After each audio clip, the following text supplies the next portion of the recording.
پہلے انسان گناہ کرتا تھا، توبہ کرتا ہے یار اللہ کے سامنے، اب تو گناہ پہ لیبل لگاتے چلے جاؤ یار. ہر برائی کو کیا طلاقیں دیتے تھے پہلے لوگ، پچھتاتے تھے، روتے تھے، گڑ گڑاتے تھے، دوبارہ شادی ہوتی تھی 100 دفعہ سوچتے تھے یار اب زبان سے یہ لفظ نہیں نکالیں گے. اب کیا ہے، ادھر طلاقیں دی، ادھر وہ مصر سے فتویٰ منگوا رہا ہے، وہاں سے سعودیہ سے سلفیوں کا فتویٰ منگوا رہا ہے، ادھر سے فلانے کا فتویٰ منگوا رہا ہے، پھر میاں بیوی مل کے آپس میں ڈسکس کر رہے ہیں کہ یہ والا مناسب رہے گا، یہ والا فتویٰ بیگم، اور سب پہ قرآن و حدیث کے ریفرنس. ہم جب بولتے ہیں کہ وہ مجتہدین، امت کے وہ ریسرچ کرنے والے لوگ جن پر پوری امت کا اتفاق ہے، جو تابعین تبع تابعین کے دور کے تھے، وہ پہلے یہ ریسرچ، وہ قدیم ریسرچ ہے.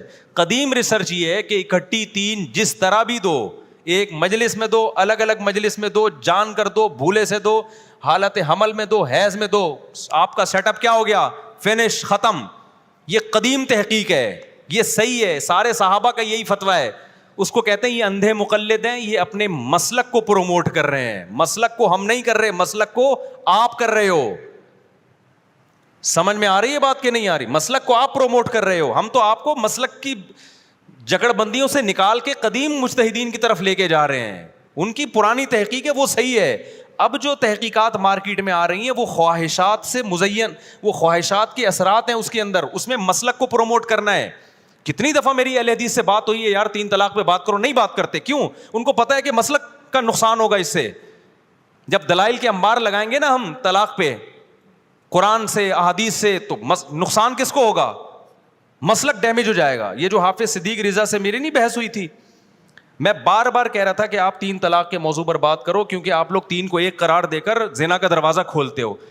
وہ اس پہ ایگری نہیں. انہوں نے کہا تقلید پہ بات ہوگی. بات کس پہ ہوگی؟ پھر میں راضی ہو گیا. چلو میں نے کہا ٹھیک ہے، میں تقلید پہ پہلے بات کروں گا، اس کے بعد پھر 3 طلاق پہ بات ہوگی، کیونکہ یہ مسئلہ حلال حرام کا ہے. پھر میں نے محترم سے کہا کہ ٹھیک ہے، تقلید پہ بات کرنے کے لیے ابھی مناظرہ بعد میں ہوگا، پہلے ہم تقلید کی ڈیفینیشن کو طے کریں گے بیٹھ کے. تقلید آپ کہتے کس کو ہیں؟ ورنہ مرغوں کی طرح لڑائی ہوگی نا.